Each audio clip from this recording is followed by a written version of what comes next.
Bonjour à tous, je m'appelle Gisèle Saguerre et je vais vous présenter mon écrivain choisi. Il s'appelle Stendhal. Il est l'un des écrivains français les plus originaux et complexes de la première moitié du XIXe siècle. Connu principalement pour ses ouvrages de fiction, il est aussi le plus important représentant littéraire du réalisme.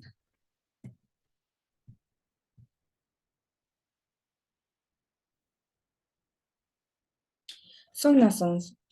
Au Stendhal de son vrai nom Henri Vel, né à Grenoble en 1783 dans une famille conservatrice. Confié à la mort de sa mère au bon soin de l'abbé Rayan, précepteur qu'il déteste, il conçoit de l'enfance une haine farouche de la religion et de la monarchie. Révolte qui fera de lui un libre penseur. Contexte historique.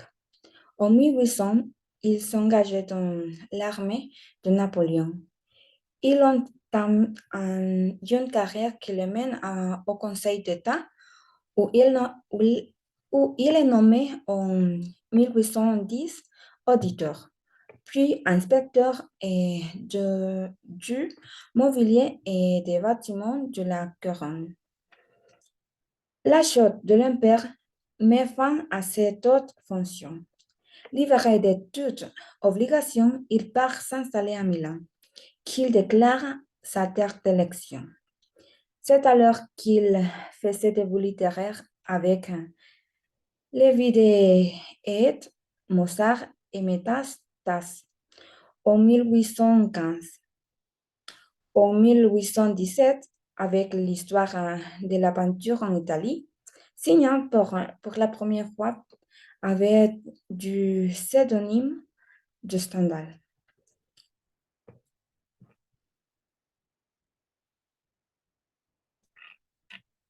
Son vie et ses études.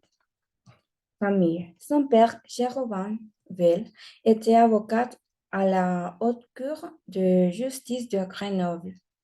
Sa mère est morte quand il avait 7 ans, une perte qu'il a profondément ressentie. Il se révèle contre son père et ne s'entend bien qu'avec son grand-père gagnant, un vieux et plus sage qui a émené à Stendhal dans la pensée de révolutionnisme. Nouvelle direction. En 1799, s'installe à Paris. Pour poursuivre ses études de mathématiques, il démissionne de concours et de l'école polytechnique qu'il qu'il sort et pour s'engager dans l'armée de Napoléon. Son inspiration. À son arrivée à Paris, il obtient une nommée comme SFMF en poste en Italie. Donc, la culture et le paysage de ce pays est un facteur important dans la révélation psychologique et thématique qui définit sa vie et son ouvrage. Rêve, en 1802, au Standard retourne à Paris à l'âge de 19 ans. Et il a travaillé à une série de projets littéraires. Lorsqu'il est arrivé en France, son rêve a été toujours devenir un dramaturge et à succès similaire au Molière. Son vie amoureuse. À Milan, il se succombe au plaisir de la musique et de l'amour.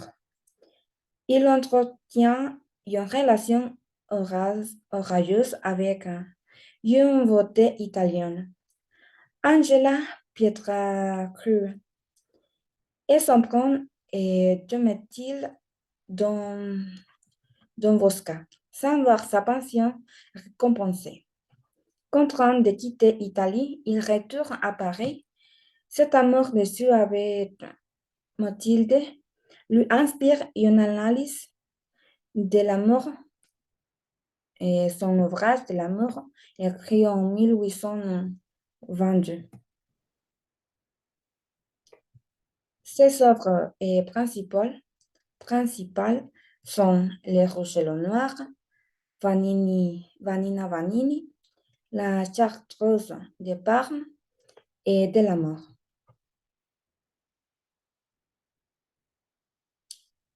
Stendhal décédé le 23 mars 1882 à l'âge de 59 ans à Paris pour raison d'une attaque d'apoplexie. Il est inhumé au cimetière de Montmartre. Bon, finalement, je vais vous présenter un résumé de toutes ces généralités.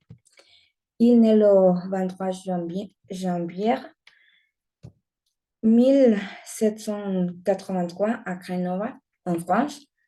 Il décédait le 23 mars 1882 à Paris, France.